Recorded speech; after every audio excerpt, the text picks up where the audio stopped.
여러분 안녕하세요. 롱장입니다. 1139채 빌라왕 사망 요거 지금 미디어에서 연달아 다루고 있는데 굉장히 핫 이슈예요. 저는 이제 약간 요거 말고도 사실 이 전세 사고가 지금 계속 연달아 일어나고 있거든요. 서울과 경기권에서. 지방에선 계속 있었고요. 경매 물건만 보면 대충 조금씩 나오잖아요. 이게 늘어날 것 같은데 이분들이 뭘 잘못했는지 이런 거 말고 우리가 뭘 알아두는 게 지금 중요할지에 대해서 제 생각 말씀드리고자 영상을 켰습니다. 시청하시기 전에 구독하기, 좋아요, 멤버십 부탁드리고요. 멤버십은 매주 토요일 라이브를 진행하고 있습니다. 1139채 빌라왕 사망의 대통령 고민 많았다. 정부 지원 논의 첫발인데 요거 말고 뉴스나 이제 컨텐츠를 보면은 이 사람이 어떻게 이런 사단까지 이르렀는지에 대해서 일단 많이 다루고 있습니다. 요거 제 주변에서도 가끔 재미삼아 물어보세요. 어떻게 1140채를 살 수 있었냐. 그러니까 1000채를 넘게 집을 어떻게 가질 수 있었냐라고 하는데 요거는 제가 그 현장에서 간단히 답변을 드렸어요. 이 사람은 바지일 가능성이 매우 높다. 바지가 아니고선 이렇게 할 리가 별로 없거든요. 이게 첫 번째로 제가 말씀드리고 싶은 게 뭐냐면은 의외로 다주택자라고 하잖아요, 여러분. 다주택자라 그러면은 이런 분들이 되게 많아요. 여러분이 실제로 봤을 때 별로 좀 좋아 보이지 않는 집? 물론 이제 그 집이 나쁘다는 건 아니지만 우리가 상상하는 거 있잖아요. 다주택자라 그러면 엄청 좋은 집 많이 가지고 있고 슈퍼카 타고 다니고 진짜 큰 집에 살고 이럴 것 같잖아요. 물론 그런 분들 실제로 있어요. 있는데 그게 지속이 되기 어려운 구조도 있습니다. 그런데 대부분 다주택자가 이렇게 그닥 좋지 않은 집을 많이 가지고 있습니다. 근데 이분들에 대해서 굉장히 규제를 많이 했잖아요. 지난 정부에서. 이분을 옹호할 마음은 아예 없어요, 여러분. 참고로 확실히 들어주세요. 이분을 옹호하는 게 아니라 지금 이 사태가 일어난 거에 대해서 약간은 다른 시각으로 보고 있는 거예요. 다른 시각으로 봤을 때 우리가 조심해야 될 점이 나오니까 그거만 좀 양해해 주세요. 이분을 옹호할 마음은 아예 없어요. 그럴 일도 없고 말도 안 되고 이분은 대놓고 한 거예요. 바지다. 뭐가 바지냐? 이제 분양을 해보거나 빌라 시장에 나가보면 안 팔리는 물건이 있어요. 근데 이게 문제가 여기서 일어나요, 여러분.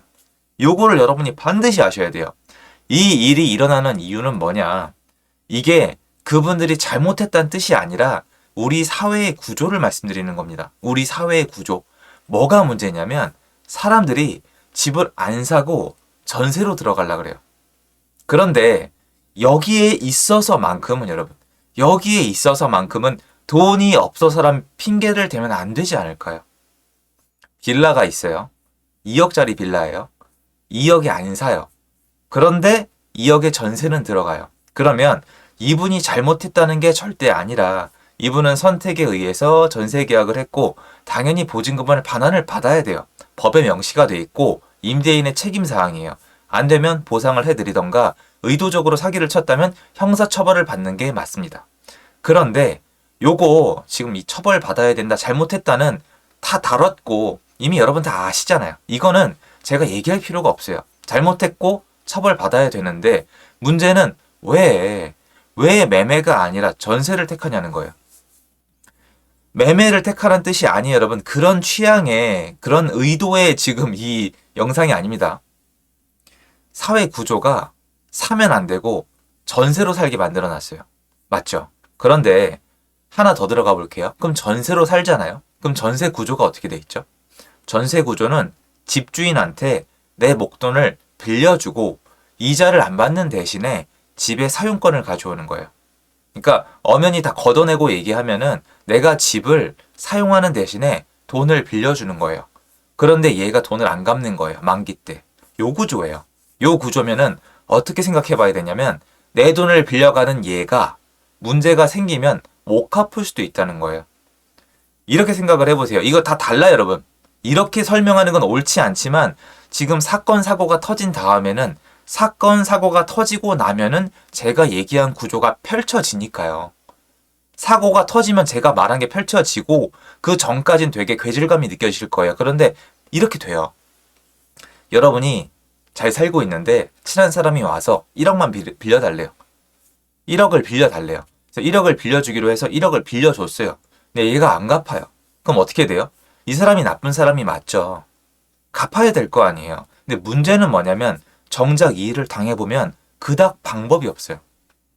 그래서 이 사람한테 담보를 잡던 어떤 뭐 영수증을 받던 다른 사람이 어떤 인담보를 받던 어쨌건 연대 보증을 받던 뭘 받는단 말이에요. 그런데 전세 계약은 그 담보 같은 걸로 이미 법이 설정이 돼 있고 전세권 설정을 할 수도 있고 보증보험을 가입할 수도 있고 여러 가지 방법이 있어요. 확정일자, 대항력, 보증보험 여러 가지 방법이 있음에도 불구하고 왜 이런 일이 터질까요? 맞아요. 이 본질이 돈을 빌려주는 거기 때문이에요. 돈을 빌려주고, 그러니까 채권 채무가 생기다 보면 이 사람한테 보증을 받더라도 차용증을 받더라도 이 사람이 연대 보증을 받더라도 결국 못 돌려받는 경우가 많아요. 그리고 이 과정에서 나만 힘들어요. 일단 저 사람은 망한 거니까. 나만 힘든데 이것도 비슷해요. 그게 아니라 전세 계약에 대해서 뭔가 시스템이 완전히 돼 있다면은 지금 세입자분들이 이렇게 고통받을 일이 없겠죠. 이 사람은 처음부터 바지로서 집이 매매는 안 되고 전세는 나가니까 전세로 판 거예요. 전세로 팔고 만약에 가격이 올라가면 그 과실을 챙겼을 것이고 가격이 내려가거나 역전세가 나면은 그냥 터뜨릴 생각이었던 거예요. 그런데 생각보다 이런 분들 중에 해외로 도주하거나 잠수 타거나 책임을 못 지는 분들이 많아요. 지금 요것도 앞으로 진행을 봐야 되겠지만 이 보증보험이 세입자분들에게 보증금을 돌려주기 위해서는 보증보험이 우리가 이 보증금을 세입자분한테 선 지급을 하고 나중에 소송을 통해서라도 누구한테 돌려받아야 될지에 대해서 확정이 돼야 돌려줄 수 있게 돼 있어요. 내부 조항이. 세입자분한테 일단 보증보험이니까 보험금을 지급을 했잖아요. 그러면 이걸 구상권 청구를 해야 될 거 아니에요. 그 대상이 누구죠? 이 죽은 빌라 왕이잖아요. 이 빌라 왕의 이 재산권에 대해서 누군가 상속을 받아야 돼요. 상속을 누군가 받았죠. 그럼 그 사람한테 구상권 청구를 해야 되는데 이걸 누가 상속을 받아요? 이게 선택적 상속이라고 포기가 가능하잖아요. 그러면 이래서 보증보험 가입한 다음에 집주인이 바뀌면 여러 가지 문제가 생겨요. 그래서 보증보험을 가입을 해도 대항력을 갖춰도 확정일자를 가지고 있어도 여러 가지 어떤 제도를 통해서 시스템을 갖춰도 정작 집주인이 완전히 날아가면은 내가 손해를 받을 수밖에 없어요. 그래서 이런 문제가 생기는 거거든요. 그러니까 어떻게 보면은 사회적으로 전세가 아니라 매매를 택하는 이게 약간 두루두루 돼 있잖아요. 간단해요. 지금 보면은 사람들이 전세를 선호하고 매매를 선호하지 않아서 이런 일이 터지는데 보면은 나홀로 아파트나 빌라, 나홀로 아파트도 약간 빌라틱한 거잖아요. 어떻게 따지면. 이런 데서 사건, 사고가 터지는 이유가 뭐냐면은 사람들이 요런 집을 안 사요. 근데 요런 집이 필요는 해요. 요런 집이 사용은 하고 싶은데 가지고 싶진 않단 말이에요. 그걸 악용하는 사람들이 사기꾼으로 나오는 거예요. 이건 악용한 케이스가 맞거든요. 아, 빌라? 전세 수요는 있는데 매매 수요는 없어. 그래서 요걸 이용해서 전세 수요를 이용해서 내 재산을 축적을 하고 만약에 터지면 난 몰라가 되는 거예요. 물론 이거 웬만한 사람은 못해요. 요새 이 팀들이 다 와해가 됐어요. 종부세 때문에. 이게 빌라 쪽에 나가면 이 팀들이 있어요. 사기꾼 팀이에요. 솔직히 말씀드리면. 근데 이게 사기라고 밝혀지기가 좀 어렵고 현 정부에서 이제 팔을 걷어붙이고 나서서 그렇지 옛날부터 있었어요. 그리고 이 사람들 중에 솔직히 부자 꽤 많이 나왔어요. 왜냐면 여러분이 구조를 보시면 부자가 나올 수밖에 없어요. 여러분 1140채죠. 요거 제 생각에 리베이트 적게 받아도 한 채당 1000채에서 3000까지 받았을 거란 말이에요. 리베이트 받아요 이거. 캐시로. 왜냐면 본인 명의는 다 이제 찢겨질 거니까. 그러면 이거 계산해 보세요 여러분. 이 사람 제가 봤을 때 한 100억에서 200억 땡겼을 거예요. 이거 엉터리 같은 뇌피셜 쓴다고 하시잖아요. 여기 만약에 영상 보시는 분들 중에 이쪽에 대해서 조금이라도 아시거나 해보신 분들은 아실 거 아니에요. 이 사람들이 돈을 어떻게 챙기는지. 명의 받아 챙기고 리베이트 뒤로 받는 거잖아요. 그게 아니면 이걸 누구 해요? 그 다음에 이게 만약에 시세가 오르거나 전세가 더 오르면은 이걸 끌고 가요. 돈을 더 빨아들여요. 그러다가 터뜨리는 거예요. 그런데 지금 이게 터지기 딱 좋은 시기인데 이게 제가 알고 있기론 강서구도 마찬가지고 지금 빌라가 많은 곳 나가보시면 아직 다 안 터졌어요. 아직도 안 터졌단 말이에요. 그래서 제가 여태까지 영상에서 다룬 거랑 똑같아요. 여러분이 빌라를 들어갈 때 요새는 오히려 전세입자분들이 이 빌라의 적정 매매 시세를 알아야 돼요. 그런데 이게 잘 안 되거든요. 그러니까 요새는 세입자분들이 더 조심해야 되고 더 많은 걸 알아야 돼요. 물론 정부가 나서줘야 되고 보호 시스템이 생겨야 되고 이런 분들은 당연히 제재를 받아야 되겠지만 세입자분들이 내 돈을 지켜야 돼요. 무슨 얘기냐면 돈을 빌려주는 사람이 빌려가는 사람에 대해서 공부를 많이 해야 되는 거예요, 지금은. 왜 그러냐면 사회적 구조가 그렇게 돼버렸어요. 이게 전세를 제공하는 분들에 대해서 지난 5년 동안 빡세게 제재를 가했잖아요. 근데 제재를 너무 세게 가니까 지금 집을 빌려주는 사람들 중에서 약한 사람들이 다 무너져 내려가는 거거든요. 근데 어쩔 수 없이 제가 아까 말씀드린 것처럼 구조 자체가 임대인과 임차인은 세트로 묶여 있단 말이에요. 법적으로 뭔가 공중부양시켜서 분해되는 시스템이 아니라 임대인이 망하면 당연히 임차인분들은 보호받아야 되겠지만 당연히 한계가 생겨요. 왜냐면 임대인이 망하면 임차인의 돈을 못 돌려줄 거고 이거를 제3자가 물어줘야 되는 구조가 보호 시스템인데 이게 그렇게 호락호락하지 않거든요. 이번 정부에서 어디까지 나설지 모르겠지만 제가 알기론 정부가 룰을 깰 수는 없어요. 어떤 원리 원칙이나 규칙 자체를 깰 수 없기 때문에 이게 어디까지 제가 봤을 때 헬프를 할 수 있을지는 저는 아리까리해요. 1140채면 저는 의도성이 짙다고 봐요. 아무리 상식적으로 제가 생각을 돌려봐도 이분은 중간에 바지로서 일정 기간 동안 굉장히 많은 돈을 누리면서 잘 사셨을 거고 제 생각에 재산도 은닉을 하셨을 거고 이런 팀들이 아직도 밖에 있습니다. 아직도 존재하는데 요새 플레이를 멈춘 이유는 서로 간에 와해가 됐어요. 사이가 안 좋아졌어요. 왜냐면 이 바지에 대해서 옛날엔 종부세가 크게 안 지금 종부세가 몇십억씩 나오거든요. 그럼 바지 입장에선 종부세가 나왔으니까 명의를 더 이상 못 써요. 다 압류 걸리고 재산이 신용도랑 다 스탑이란 말이에요. 그러면 나머지 팀들한테 얘기한단 말이에요. 야, 이거 어떡할 거냐. 종부세 해결해봐라. 그럼 이 사람들은 버리고 다른 사람 구하는 게 낫잖아요. 그러니까 서로 이제 폭로도 하고 고소고발도 하고 도망도 가고 그 와중에 세입자분들은 이렇게 지금 피해 사례가 나오는 거란 말이에요. 그래서 지금 우리가 알아야 되는 건 뭐냐면은 당연히 보호를 받아야 되고 법적 시스템이 있지만 요새 전세를 구하는 분들은 다른 것보다 전세를 구하기 전에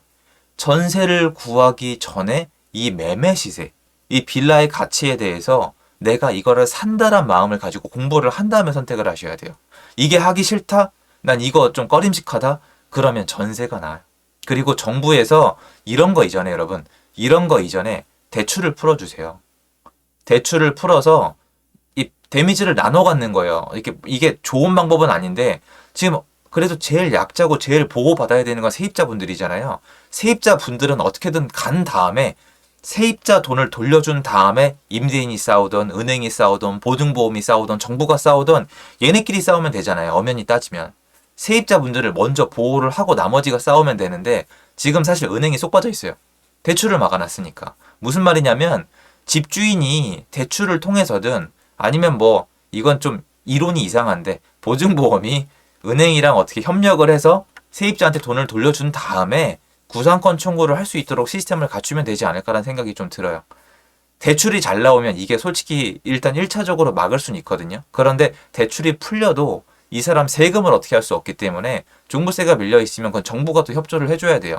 이게 들여다보면 정말 꼬이고 꼬였거든요.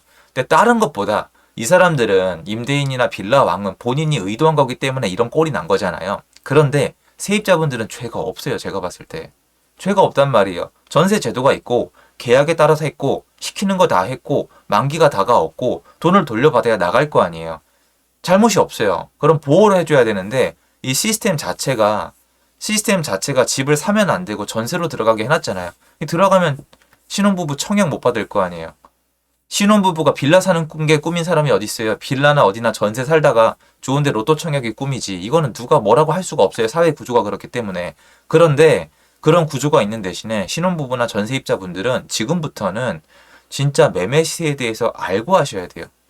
이 집이 만약에 최악의 경우 경매에 넘어갔을 때 내 돈을 돌려받을 수 있는지에 대해서 내가 공부해야 되고 절대 중개사님 말 믿으면 안 돼요. 중개사님들은 부동산 시장의 전문가가 절대 아니에요, 여러분. 절대 아니에요. 아니에요. 그냥 중개 전문가란 말이에요. 공부해 보시고 난 그거 공부하기 싫다? 무조건 월세 들어가세요. 무조건. 아시겠죠? 자기 재산을 자기가 지켜야 돼요. 지금은 내가 내 돈을 빌려줄 때 빌려가는 사람에 대해서 내가 공부를 해야 되는 거예요. 그 안에는 그 부동산이 포함이 돼요. 사실은 내 돈을 빌려가는 사람은 그 사람이기도 하지만 이 부동산인 거예요. 그게 특이사항이에요. 임차인의 돈을 가져가는 게 임대인이랑 개인이라기보다 임대인이 소유권을 가지고 있는 부동산이라고 보는 게 맞거든요. 왜냐면 그래야 임대인이 파산을 하거나 사망을 해도 부동산을 통해서 돈을 돌려받을 거 아니에요. 그런데 전세로 들어가면서 이 집에 대해서 충분한 공부를 하지 않으면은 내 보증금을 지킬 수가 없어요. 지금은 다른 거 따질 필요 없어요. 당연히 정부가 앞으로 도와주겠다는 의지를 밝혔지만 이거는 시간도 필요하고 단계가 있단 말이에요. 이런 걸 기대하기보다는 지금부터 이 영상을 보고 계약하실 분들은 제가 여태까지 계속 강조한 것처럼 매매 시세를 알아보셔야 돼요. 그리고 싫다, 귀찮다, 불안하다, 좀 아까우시겠지만 월세 계약을 하시는 게 좋다고 저는 생각을 합니다. 제 영상 여기까지고요. 소중한 돈을 잃지 않도록 정말 잘 주의를 해야 되고 이게 당연히 가시면 다 알려주잖아요. 전입하고 확정일자 받고 이거 다 알려주잖아요. 근데 왜 계속 나오겠어요, 여러분?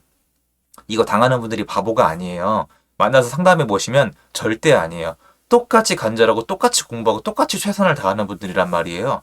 피할 길이 없는 부분이 있단 말이에요.